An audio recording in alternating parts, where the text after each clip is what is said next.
노자의 도덕경은 해석이 참 다양합니다. 그 뜻을 이해하려면 여러 각도로 생각을 해보아야 합니다. 오늘은 처음 만나는 도덕경이라는 책에 나온 이야기를 가지고 공부해 보겠습니다. 도덕경에는 훌륭함에 관한 것 중 예와 덕에 대한 역설적 비유가 있습니다. 도덕경 38장에 훌륭한 덕은 덕이다라고 고집하지 않으므로 덕이 있는 것이다. 훌륭하지 않은 덕은 덕이다라고 고집함으로 덕이 없는 것이다. 라고 쓰여 있습니다. 훌륭한 덕이라고 하는 것은 그것이 무엇이건 절대 고집하고 강요하지 않는 것입니다. 고집하고 강요하지 않으면 좋은 덕이 좋은 것으로 계속 유지되지만 고집하고 강요하면 좋은 덕도 나쁜 덕으로 변질됩니다. 예의도 마찬가지입니다. 특정 방식의 예의 규범을 고집하고 다른 이에게 강제한다면 좋은 예의도 나쁜 예의로 변하고 맙니다. 노자는 38장에서 최상의 예의 규범이라 규정된 예절은 사람들로 하여금 그것을 실천하게 한다. 만약 그것을 거부하고 실천하지 않으면 팔을 잡아 끌어서라도 하게 만든다. 라고 말합니다. 소위 최상의 예의 규범이라는 것이 사람들이 실천을 하지 않으면 폭력을 써서라도 하게 하기 때문에 혼란이 일어난다고 보고 있습니다. 노자에게 예의란 서로를 존중하는 마음이 겉으로 드러내는 행위입니다.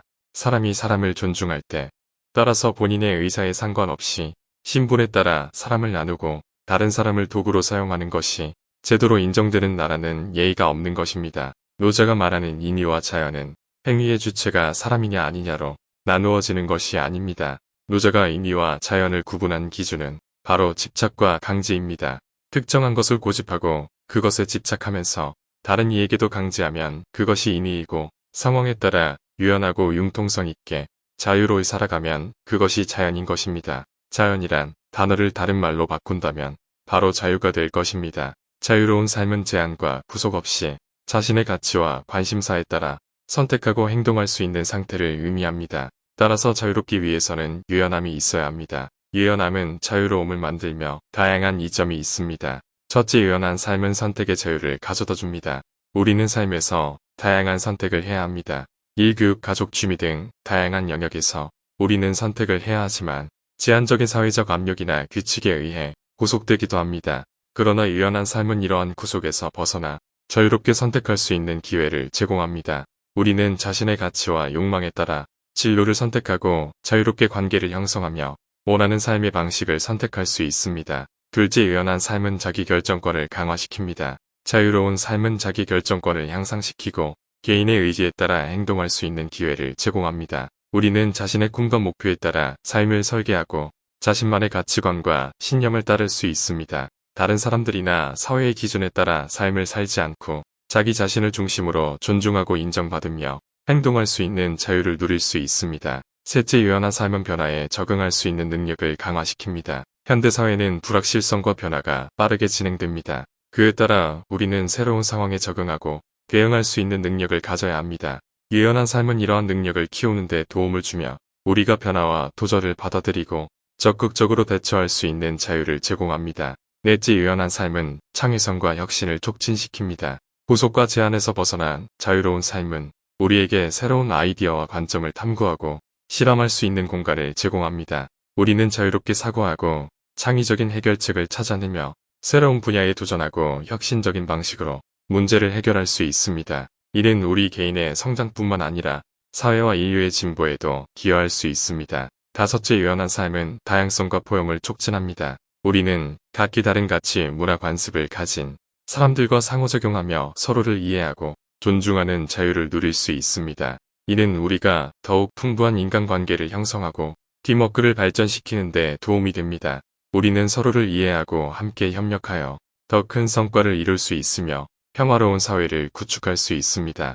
마지막으로 유연한 삶은 삶의 재미와 즐거움을 높여줍니다. 자유롭게 선택하고 다양한 경험을 쌓을 수 있는 삶은 우리에게 더 큰 자유와 유연성을 제공합니다. 우리는 삶의 다양한 영역에서 새로운 도전을 받아들이고 성취를 경험하며 자기 개발과 성장을 추구할 수 있습니다.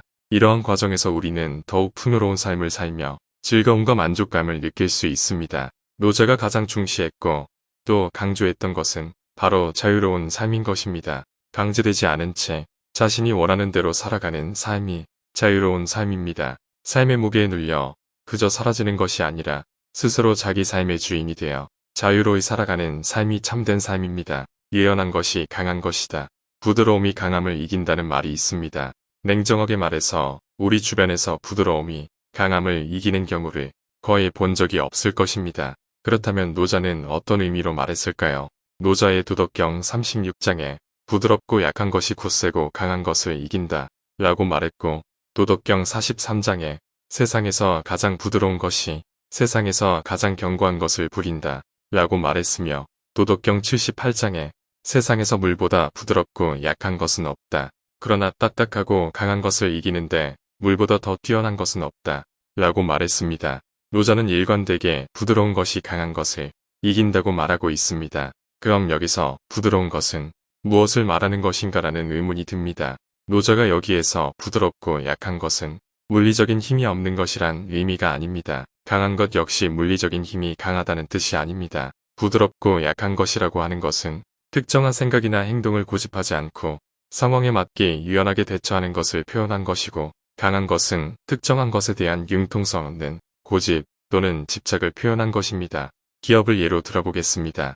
불과 지난 20여 년 남짓한 기간 동안 살아남은 거대 기업을 조사해보면 100개 중에 20개도 되지 않습니다. 이처럼 철옹성처럼 보이던 거대 기업이 무너진 데는 여러 원인이 있지만 그중 가장 중요한 요인으로 지적되는 것이 바로 과거의 성공 요인에 대한 지나친 맹신입니다.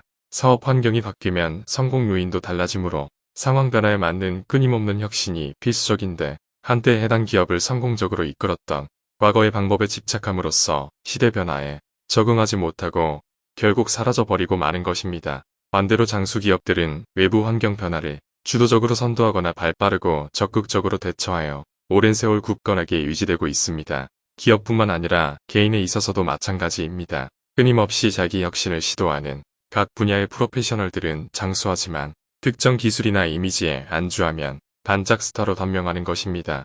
노자가 하고 싶은 말은 바로 이것입니다. 모든 것은 변한다. 자연도 변하고 사회도 변하고 사람도 변한다. 변화는 거부할 수 없는 자연스러운 순리다. 하지만 이를 거부하고 특정한 이념, 특정한 욕구, 특정한 정치 체제를 고집하는 사람들이 있다. 고집은 필연적으로 갈등과 충돌을 야기함으로써 주변을 힘겹게 할 뿐 아니라 결국 자연스러운 변화의 힘에 꺾이게 됨으로써 자신을 최대의 피해자로 만든다고 충고합니다. 그러니 권력이든 이념이든 철학이든 재물이든 고집하지 말아야 합니다. 특정한 것에 매이지 않는 자유로운 마음으로, 유연하고 융통성 있는 몸과 마음으로 현실이라는 파도 타기를 즐겨야 합니다. 그러면 자유로운 삶을 행복하게 누릴 수 있습니다. 이 때문에 노자는 무의가 유익하다고 생각합니다. 노자의 말에서 무의 즉 특정한 것에 집착하지 않는 것이 좋은 이유는 말이 멋있다거나 철학적 의미가 깊어서가 아니라 그것이 내 삶을 실제로 행복하고 자유롭게 만들어주기 때문입니다. 노자가 위대한 성인인 이유는 이처럼 삶에 유용한 진리를 소탈하게 설하기 때문입니다.